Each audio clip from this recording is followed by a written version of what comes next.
मैं आपको बताऊंगा कि हमारा जो practical reverse recovery time of diode उसका उद्देश्य क्या है और उसके पीछे की थ्योरी क्या है। तो थ्योरी को लेकर कुछ ऐसा है कि आप एक पीएन क्रिस्टल लेते हो जिसको पीएन डायोड की तरह ट्रीट करते हो और उसको फिर आप फॉरवर्ड बाइसिंग करते हो और फिर बाद में साइमल्टेनियसली उसकी रिवर्स बाइसिंग भी करते हो। तो उसमें क्या होता है कि जब आप उसको स्विचिंग करते हो, स्विच चेंज करते हो, तो उस दौरान वो कभी भी इंस्टेंटेनियस नहीं होता है, सडन नहीं होता है कि आपने जैसे स्विच किया तो फॉरवर्ड से रिवर्स हो जाएगा। उसको फॉरवर्ड से रिवर्स होने में कुछ टाइम लगता है, उस ट्रांजिशन को होने में टाइम लगता है। तो वो जो ट्रांजिशन का जो टाइम है वो हम अपने इस प्रैक्टिकल के द्वारा ज्ञात करने की कोशिश करेंगे, जिसको अपन कहेंगे reverse recovery time of diode. कि मतलब आप जब आपकी डायोड फॉरवर्ड वाइज में उसको आप रिवर्स में करोगे तो उस ट्रांजिशन में जो टाइम लगेगा उसको अपन कहेंगे कि क्या कितना टाइम लगेगा, आपका ट्रांजिशन टाइम होगा। तो जब भी आपका टाइम फॉरवर्ड बाइसिंग के अंदर होगा तो हम क्या करेंगे, उसका जो पी टाइप है उसको पॉजिटिव टर्मिनल से और एन टाइप को नेगेटिव टर्मिनल से जोड़ देंगे तो आपके फॉरवर्ड बाइसिंग होगा। इस समय क्या होगा कि जो आपका जंक्शन होगा पी एंड डायोड का जो जंक्शन होगा वहाँ पर क्या होगा कि माइनॉरिटी कैरियर्स की जो डेंसिटी होगी, कंसंट्रेशन होगी, वो बहुत हाई होगी। लेकिन जैसे जैसे आप आगे बढ़ते हो, टर्मिनल्स की तरफ जाते हो तो उसकी कंसंट्रेशन कम होने लगती है। और जब आप बात रिवर्स बाइसिंग की करते हो तो उस टाइम क्या होता है, आपका पी टर्मिनल जो है वो नेगेटिव से और एन टाइप जो है वो पॉजिटिव टर्मिनल से जुड़ा होता है। ये आपका होता है रिवर्स बाइसिंग। और इस कंडीशन के अंदर क्या होता है कि आपका जो जंक्शन होता है, जंक्शन में यहाँ पर क्या होता है, एक्स इक्वल टू 0, उस टाइम में क्या होता है, माइनॉरिटी चार्ज कैरियर्स जो होते हैं वो हाई डेंसिटी के अंदर होते हैं, कंसंट्रेशन में होते हैं। और जैसे जैसे आप टर्मिनल की तरफ जाना शुरू करते हो, अप्रोच करते हो, तो ये आपकी डेंसिटी जो है वो बढ़ने लगती है। तो जब कभी भी आप फॉरवर्ड को रिवर्स करते हो, स्विचिंग करते हो, तो उस स्विचिंग के दौरान क्या होता है, इस ग्राफ को उस ग्राफ में चेंज होने में टाइम लगता है। तो ये जो टाइम है ये आपका रिवर्स रिकवरी टाइम होता है, जिसको अपने को याद करना होता है। इस एक्सपेरिमेंट में जो आपका फॉर्मूला काम में आएगा वो होगा आपका T R R is equal to I R upon V N. T R R जो चीज़ है वो है आपका रिवर्स रिकवरी टाइम जो अपने को याद करना है। आई है आपका डायोड करंट, डायोड में जो करंट फ्लो हो रहा है वो। वी है आर है रेजिस्टेंस जो हमने काम में लिया और वी है वोल्टेज जो हम अपने एक्सपेरिमेंट के काम में लेंगे। Thank you. हाय फ्रेंड्स, मेरा नाम प्रतीक तिवारी है और आज हमारा जो प्रैक्टिकल है रिकवरी टाइम ऑफ डायोड, उसके अंदर मैं आपको सर्किट कैसे तैयार करते हैं उसके बारे में बताऊंगा। सर्किट के अंदर हम बाइसिंग कैसे करते हैं वो देखेंगे। उसके लिए हमारे पास 3 उपकरण दे रखे हैं। सबसे पहले मल्टीमीटर है, उसके बाद बाइसिंग के लिए उपकरण दे रखा है और लो फ्रिक्वेंसी ऑसिलेटर दे रखा है। अब बाइसिंग के लिए उपकरण है, उसके अंदर हमारे पास सबसे पहले इनपुट है, 6 डायोड्स हैं। इन डायोड्स को कहते हैं डायोड अंडर टेस्ट। उसके बाद हमारे पास दे रखा है 5 डायोड गेट और 4 प्रतिरोध दिए हुए हैं। चारों प्रतिरोध का मान क्रमशः है 1500 ओम, 4700 ओम, 6800 ओम और 10000 ओम। उसके बाद 2 संधारित्र दिए हुए हैं।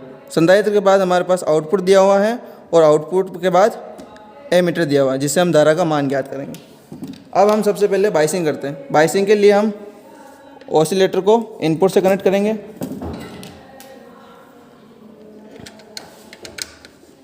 ये हम ऑसिलेटर को इनपुट से कनेक्ट कर दिया। इसके बाद इनपुट को डायोड अंडर टेस्ट से कनेक्ट करेंगे जिसमें हम IN 3055 का डायोड ले रहे हैं। ये इसके एन पॉइंट को 5 डायोड गेट के एन पॉइंट से कनेक्ट कर देंगे। उसके बाद 5 डायोड गेट को हम प्रतिरोध से कनेक्ट करेंगे। हम प्रतिरोध ले रहे हैं इसके अंदर 1500 ओम का। प्रतिरोध का जो सेकंड पार्ट है, सेकंड पॉइंट है, वो सीधा आउटपुट से कनेक्टेबल है।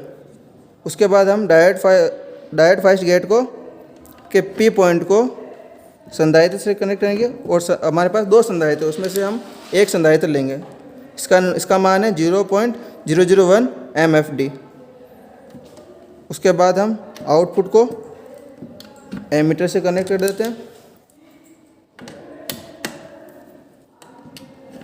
और ये हमारी बाइसिंग कंप्लीट है। Friend, myself Rahul Kumar, we are discussing on this experiment for reading. तो इस एक्सपेरिमेंट में सबसे पहले अपन ऑसिलेटर को डिस्कस कर लेते हैं। रीडिंग के लिए हम सबसे पहले ये जो लो फ्रिक्वेंसी ऑसिलेटर अपने पास दिया हुआ है उसके बारे में थोड़ा डिस्कस कर लेते हैं। इसमें अपने पास 2 चीज़ें दी गई हैं, एक तो वोल्टेज के लिए सप्लाई दी हुई है और एक फ्रीक्वेंसी के लिए सोर्स दिया हुआ है। यहाँ पर हम जो वोल्टेज लेंगे वो स्क्वायर फॉर्म वाला लेंगे। यहाँ पर 2 फॉर्म दिए हुए, साइन और स्क्वायर, इधर साइन वाला और इधर स्क्वायर वाला, तो हम जनरली स्क्वायर वाला फॉर्म यूज़ में लेंगे। अब फ्रीक्वेंसी और वोल्टेज दोनों के लिए अपने पास दो स्केल दिए हुए हैं, ये फ्रीक्वेंसी का है और ये वोल्टेज का है, और इन दोनों में वेरिएशन के लिए भी दो अपने पास नोक दिए हुए हैं। ये वोल्टेज के लिए हैं और ये फ्रीक्वेंसी वेरिएशन के लिए हैं। अब हम जितनी अपने को फ्रीक्वेंसी चाहिए उसके अनुसार यहाँ से स्केल को सेट करते हैं, और जितनी वोल्टेज चाहिए उसके अनुसार यहाँ से भी वोल्टेज को सेट करते हैं। सबसे पहले हम फ्रीक्वेंसी के ऊपर देख लेते हैं। यहाँ पर 4 स्केल दिए गए हैं, A B C D।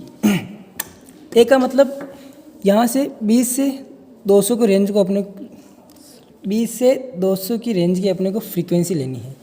B पे करने का मतलब 200 से 2000 के रेंज की फ्रीक्वेंसी, और सी पर करने का मतलब 2 किलो से 20 किलो तक, और डी पर करने से 20 किलो से 200 किलो तक।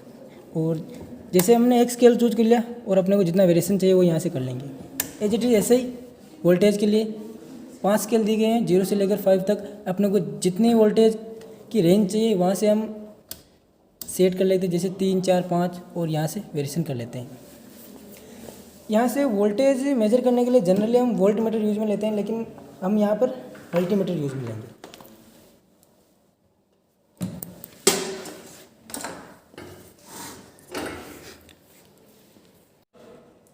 अब हमने ओसिलेटर पर डिस्कस कर लिया। अब इस पूरे एक्सपेरिमेंट में अपने को 3 चीज़ें दी हैं। करंट मेजर करना है, वोल्टेज और फ्रीक्वेंसी। इन तीनों से हम 2 कॉम्बिनेशन बनाएंगे। फर्स्ट कॉम्बिनेशन में हम वोल्टेज को फिक्स करेंगे और फ्रीक्वेंसी और करंट में वेरिएशन से रीडिंग लेंगे और उनसे ग्राफ बनाएंगे। दूसरे कॉम्बिनेशन में हम फ्रीक्वेंसी को एक फिक्स वैल्यू पर सेट करेंगे और वोल्टेज में वेरिएशन से करंट में वेरिएशन आएगा, और उससे भी हम रीडिंग लेके ग्राफ बनाएंगे। और इसमें 2 चीज़ें जो हैं वो ध्यान में रखनी है कि भाई पहला तो अपने को जो वोल्टेज के लिए जो सोर्स है ना, वो उसका जो फॉर्म है वो स्क्वायर फॉर्म लेना है। दूसरे है कि भाई ये जो एक्सपेरिमेंट का जो सर्किट है ना, ये बहुत ही सेंसिटिव है, तो इसको ज़्यादा फ्रीक्वेंसी देनी है, ना ही ज़्यादा वोल्टेज देनी है।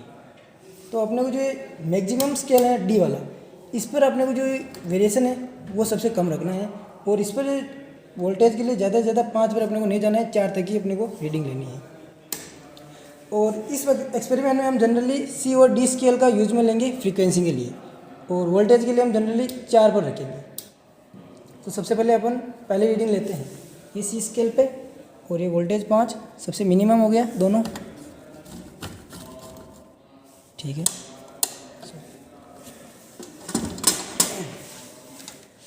अब हम सबसे पहले वोल्टेज को कांस्टेंट रखते हैं।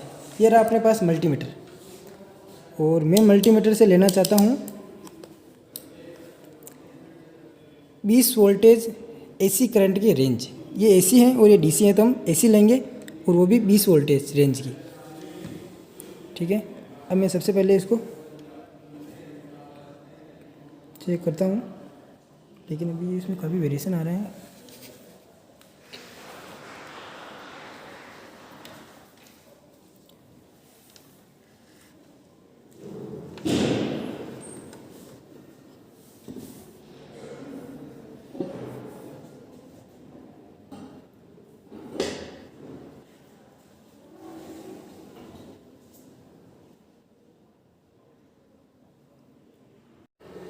अब हम रीडिंग लेते हैं। फ्रीक्वेंसी को अपने सी रेंज पर सेट कर दिए हैं, और वोल्टेज को अपन ने रेंज 4 पर। अब हम वोल्टमीटर की जगह मल्टीमीटर यूज में ले रहे हैं, और इसमें 2 साइन दिए हुए हैं, एक तो डीसी के लिए और एक एसी के लिए। तो हम यहाँ पर एसी यूज में लेंगे, और मैंने इसको 20 वोल्टेज की रेंज में सेट कर दिया है, और मैं यहाँ से वोल्टेज चेक कर रहा हूँ। और अब मैं पहली रीडिंग वोल्टेज को कांस्टेंट करके फ्रीक्वेंसी और करंट के बीच में लूँगा। तो मैंने इसको वोल्टेज को फिक्स कर दिया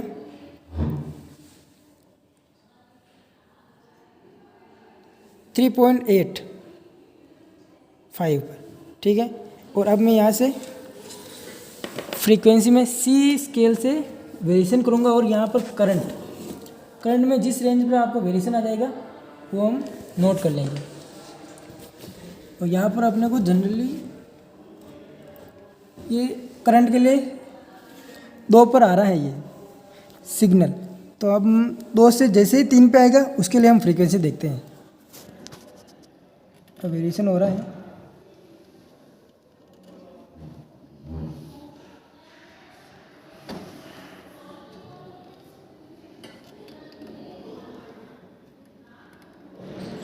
अब ये करंट में 2 से 3 पर आ गया है। और अब मैं फ्रीक्वेंसी की रेंज देखता हूँ। स्केल सी ले रखा है तो 2 किलो से 20 किलो तक। और अब मैं रेंज बढ़ता हूँ, इसमें आ रही है 3.5। पहली रीडिंग हमने ले ली। इसी प्रकार से 5-6 रीडिंग लेनी है।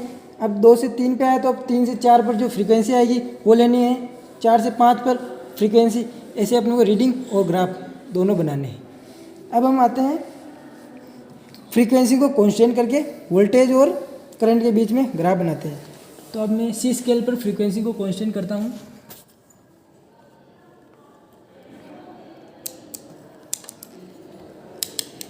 चार पर, और अब वोल्टेज के बीच में ग्राफ बनाते हैं।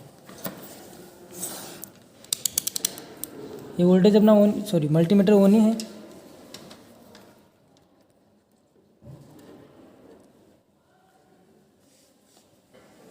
जैसा फ्रीक्वेंसी के लिए किया वैसे ही वोल्टेज के लिए करेंगे।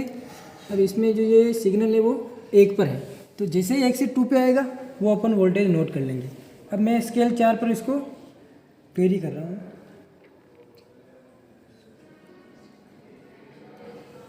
अब ये 1 से 2 पे आ गया और करंट, उस पर वोल्टेज क्या है 3.3 2 पर आ गए हैं। इसी प्रकार से हम 2 से 3 पर जाएगा वोल्टेज, 3 से 4 पर और वोल्टेज।